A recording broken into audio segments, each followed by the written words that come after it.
أعوذ بالله من الشيطان الرجيم. بسم الله الرحمن الرحيم. أهلا بكم عشاقنا وجماهيرنا الكرام المحترمين. عندنا دايما كل الأخبار السعيدة ليكو، والأخبار الجديدة، كل ما هو جديد في عالم الكرة المستديرة، في اللي تخص النادي الأهلي وتخص الكرة المصرية بإذن الله. عندنا خبر مهم جدا يا جماعة، لسه زي ما بيقولوا بنار الفرن حالا، او زي ما بيقولوا طازة.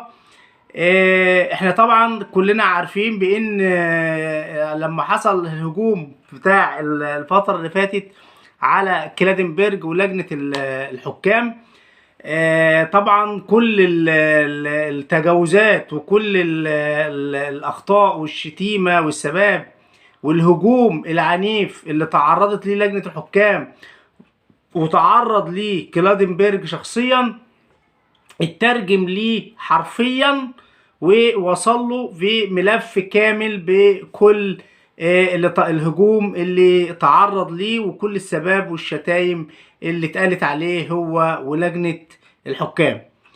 وكمان برضو عارفين بان لجنة الانضباط بالاتحاد المصري لكرة القدم اتعرضت للهجوم برضو العنيف والشتيمة، ودول ناس افاضل، ناس محترمين من شموخ رجال القضاء المصري اللي بنكن ليهم كل احترام وكل اعزاز وكل تقدير.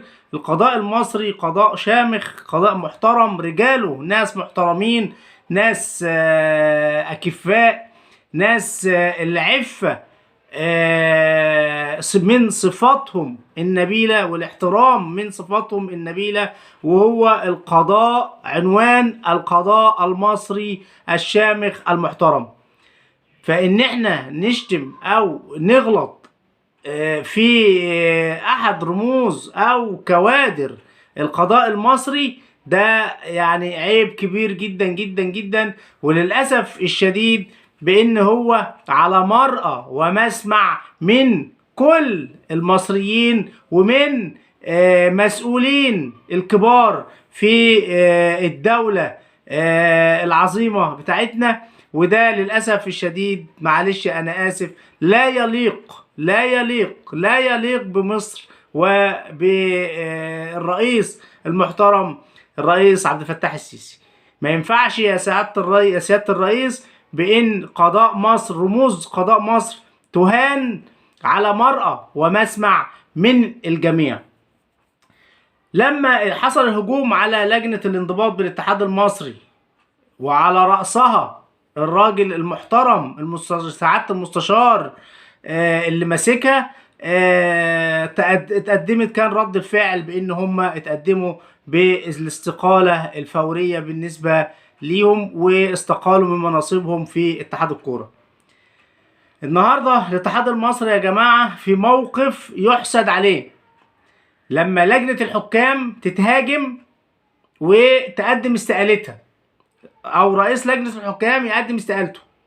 وللأسف الشديد بان رئيس لجنة الحكام اللي هو كلادنبرج اترجمت له كل اللي اتقال عليه وكل الشتيمة وكل البذاءات، وخدها حرفيا كده مترجمة. وللأسف بانه هو نشرها وصدرها للصحف البريطانية والصحف الأوروبية، وبقت فضيحة الكورة المصرية عندنا بجلاجل في أوروبا.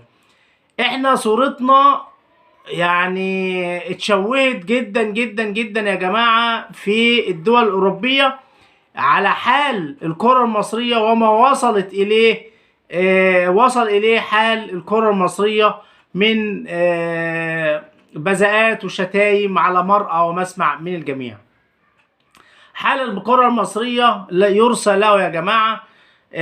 صورتنا بقت وحشة قوي بره، وهنحتاج للأسف الشديد وقت طويل جدا جدا لإصلاح الحال ولإصلاح الصورة مرة تانية.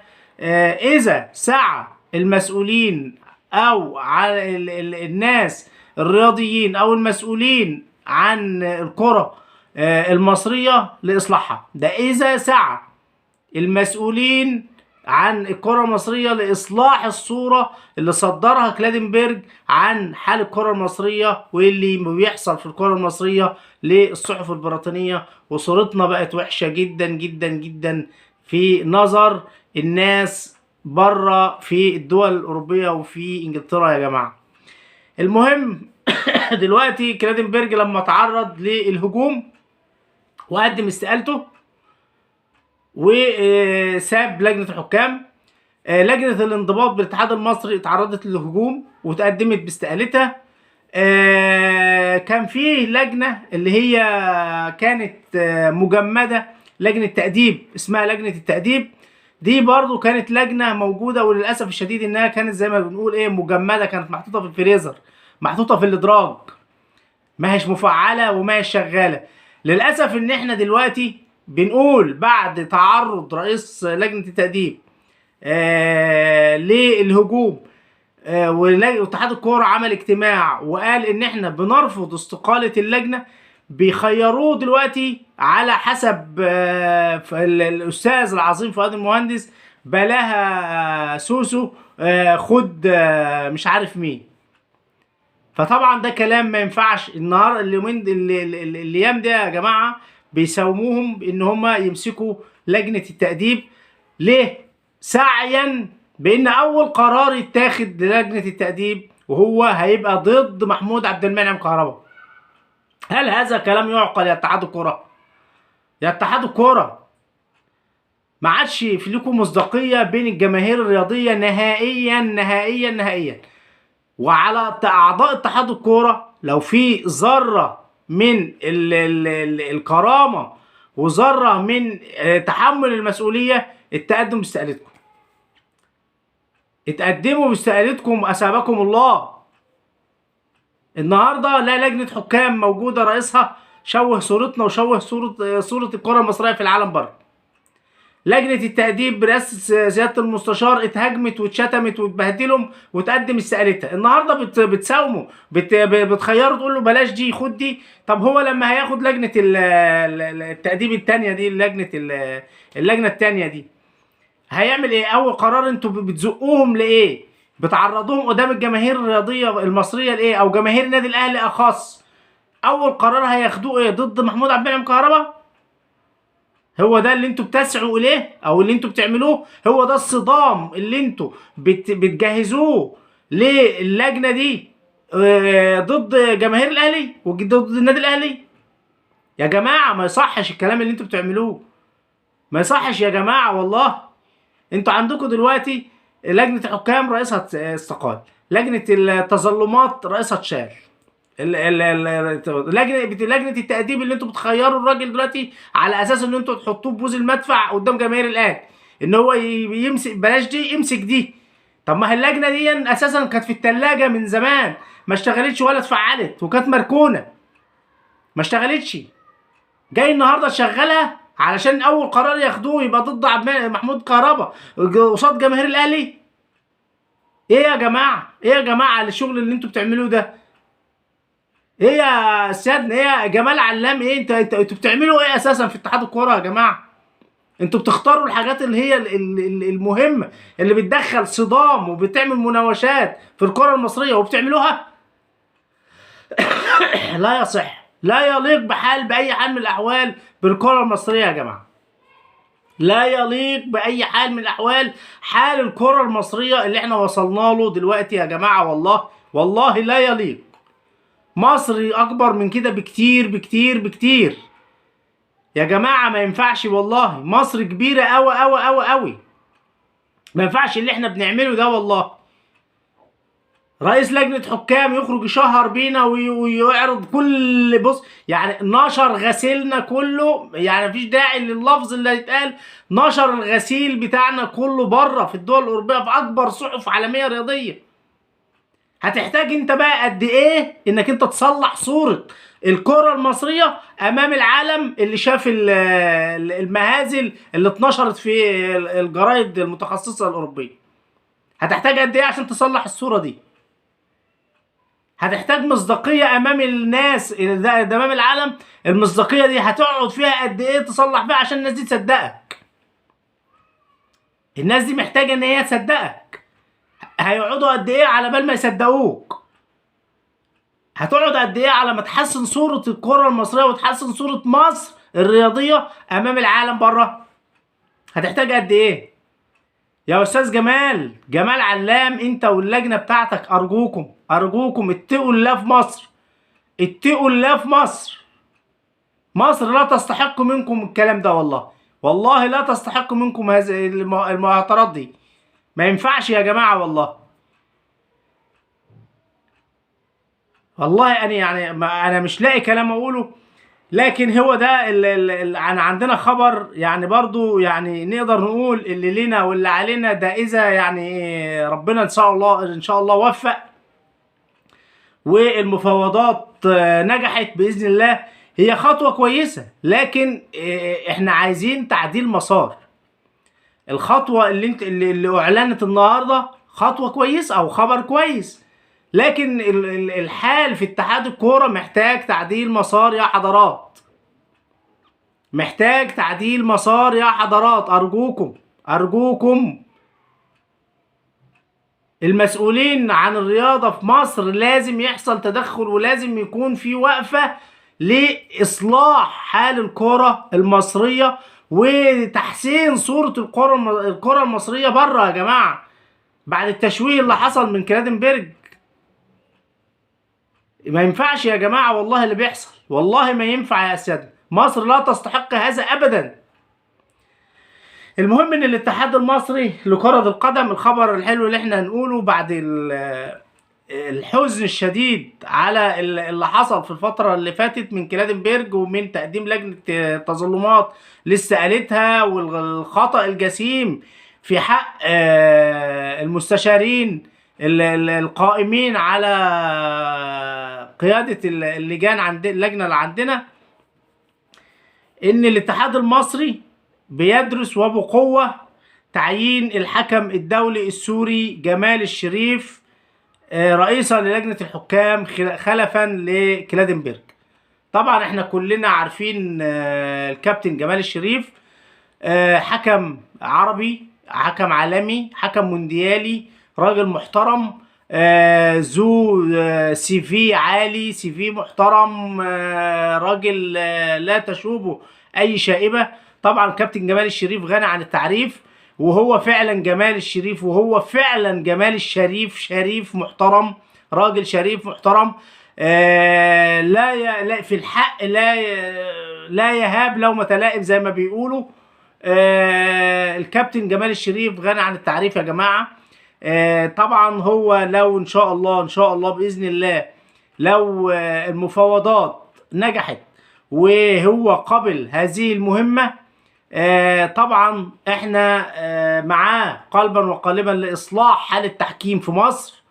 وطبعا احنا عارفين كابتن جمال الشريف راجل محترم، راجل عقلية مرتبة جدا جدا جدا، اداريا وعلميا في مجال الكرة. راجل معروف بعدم تحيزه لأي فريق مهما كان. ما يعرفش حاجة اسمها ألوان، لكن يعرف حاجة اسمها قانون رياضي هو بيحكمه، هو بيمشي عليه، هو بيطبقه على الجميع. هو لا يهاب ايا كان اي شخص ايا كان. زي ما بنقول ان هو اذا تم الموافقة على هذا القرار منه وقبل هذه المهمة، ممكن ان شاء الله نتفائل ونقول بان التحكيم هينصلح حاله على يد هذا الرجل ان شاء الله باذن الله. اذا قبل الكابتن جمال الشريف رئاسة لجنة الحكام المصرية خلفا لكلادنبرج، اللي كان رئيس لجنة الحكام وقدم استقالته. طبعا احنا عارفين يا جماعة ان النادي الاهلي في الفترة اللي جاية بدأ ان هو يعد العدة للسفر للمغرب للمشاركة في كاس العالم للأندية ان شاء الله بإذن الله، ونتمنى له كل التوفيق بإذن الله. وأملنا ودعائنا ان شاء الله باذن الله ان هو هيرجع لنا بالميداليه الفضيه باذن الله في المشاركه الثامنه ليه على مستوى كاس العالم للانديه ان شاء الله باذن الله. لكن احنا عندنا نقطه صغيره كده علمناها من المسؤولين في النادي الاهلي، بان الكابتن هو دلوقتي طبعا بفتره الانتقالات الشتويه بدات ان هي في فاضل لها يوم او اتنين وخلاص في نهايتها. الاهلي بدأ ان هو يبدأ ان هو يصفي القائمة بتاعته، بحيث ان هو في لعيبة اللي هم صغيرين هيطلعوا اللي هي اعارات، وفي لعيبة اللي هي هتطلع هتروح أندية تانية اعارة او بيع او لا، بس هو اللعيبة صغيرة 90% منهم اعارات وليس للبيع. من ضمن الاعارات اللي طالعه يا جماعه اللي هو كريم الدبيس. كريم الدبيس النهارده الاهلي هيطلعوا اعاره باذن الله. تخيلوا يا جماعه بان مين اللي يتقدم ويطلب كريم الدبيس للاعاره والاستعانه بخدماته. تخيلوا كده عشان تعرفوا الاهلي بيتعرض لايه، او الناس دي دماغها شغاله ازاي. انا مش عارف. تخيلوا يا جماعه بان اللي مقدم طلب لاعاره ان هو ياخد خدمات، ياخد كريم الدبيس نادي انبي. نادي انبي اللي وقف ضد رغبه اللاعب وضد النادي الاهلي ومرضيش يدي اللاعب للنادي الاهلي، وشرط عليه ورفع القيمه الماليه بتاعته علشان ان هو الاهلي ما ياخدوش، وفي الاخر يخفض القيمه الماليه للنص ويروح لنادي الزمالك عشان يديه لنادي الزمالك. ليه؟ لان رئيس نادي انبي زملكاوي ومعروف تعصبه لنادي الزمالك. يقوم يكون هو اول واحد يقدم على استعارة كريم الدبيس من النادي الاهلي. طب يا راجل، يا راجل انت متخيل ان النادي الاهلي خلاص يعني صغير للدرجه دي ان هو هيفتح معاك باب المفاوضات وهيدي لك كريم الدبيس؟ طب ما هو من البدايه قال لك ان هو خلاص النادي الاهلي قرر عدم التعامل مع نادي انبي بعد الموقف المتعنت اللي عمله رئيس نادي انبي. انت نسيت ولا ايه؟ يعني انت دماغك بتنسى؟ انت ناسي اللي انت عملته في النادي الاهلي في اللاعب اللي انت اديته للزمالك لما خفضت سعره للنص عشان الزمالك ياخده، وتعنت مع الاهلي وما رضيتش تدي اللاعب للاهلي، وقعدت تبالغ في المطالب الماليه، وقعدت تسوف، وقعدت تماطل في المفاوضات، وقعدت. انت نسيت ولا ايه يا عم الحاج؟ وفي الاخر عايز النادي الاهلي يصفالك بمنتهى الهدوء كده، وبمنتهى الهدوء برضه هيقول لك خد والنبي خد كريم الدبيس اعاره عندك او يديهولك. ده طبعا مش هيحصل. وطبعا الكابتن محمود الخطيب مش شخصيه صغيره قوي للدرجات دي، يعني بانك ان هو هيوافق على طلب زي اللي انت عاوزه ان هو هيدي لك كريم الدبيس. لا، النادي الاهلي اساسا واخد قرار بعدم التعامل مع نادي انبي نهائيا في مجال الانتقالات او في اي حاجه، سواء لعيبه او غير لعيبه. انت يعني مش عارف يعني الناس بتنسى ولا بتتناسى ولا يعني انا مش لاقي لفظ اقوله علشان يعني ما انا مش قادر اتكلم، انا مش قادر اقول حاجه. لكن الحمد لله النادي الاهلي نادي عظيم، نادي محترم. ان شاء الله ان شاء الله باذن الله زي ما احنا بنقول بان هو زي ما احنا قلنا يا جماعه في الحلقه السابقه، ما تقلقوش على مهاجم النادي الاهلي. المفاوضات شغاله على قدم وساق من الكابتن عادل القيعي، من الاستاذ امير توفيق، من لجنه التخطيط، من متابعه شخصيه ودائمه من الكابتن محمود الخطيب بنفسه شخصيا، لان هو مصر على تلبيه طلبات المدرب كولر. كابتن الخطيب يا جماعة مصر على تلبية طلبات المدرب كولر، وكولر عايز جاكسون موليكا. جاكسون موليكا طلب كولر شخصيا، يعني الطلب الشخصي لكولر جاكسون موليكا، وجود جاكسون موليكا. علشان كده الكابتن الخطيب مهتم جدا جدا جدا بتلبية رغبة كولر واحضار جاكسون موليكا بأي حال من الأحوال. والمفاوضات شغالة، والمفاوضات ما وقفتش، والمفاوضات ما بطلتش، والمفاوضات على قدم وساق. والصحف التركية نشرت تقرير بتقول بإن نادي بشتكاش التركي خفض مطالبه المالية من 7 مليون دولار ل5.5 مليون دولار، لكن الأهلي واقف عند 4 مليون دولار. المفاوضات لسه شغالة، وإن شاء الله بإذن الله هيتوفقوا، وبإذن الله هيتقابلوا في نقطة تلاقي، وهيحصل وفاق إن شاء الله وبإذن الله. وحتى لو في آخر 5 دقايق من فترة القيد بإذن الله، بإذن الله جاكسون موليكا هيتم قيده في النادي الأهلي، ويلحق بإذن الله المشاركة في كأس العالم للأندية إن شاء الله، إن شاء الله بإذن الله، واللي الأهلي هيطير ليها بعد يومين بإذن الله للمغرب. وربنا يعمل ما فيه الخير إن شاء الله بإذن الله، ويفرحنا دايما بالنادي الأهلي وبطولات النادي الأهلي. والسلام عليكم ورحمة الله وبركاته. ولا تنسونا في اشتراككم في قناتكم المفضلة الكرة في النادي. اشتركوا في القناة، فعلوا الجرس، لايك وشير، وما تنسوش الصلاة والسلام على رسولنا الكريم عليه أفضل الصلاة والسلام. والسلام عليكم ورحمة الله وبركاته.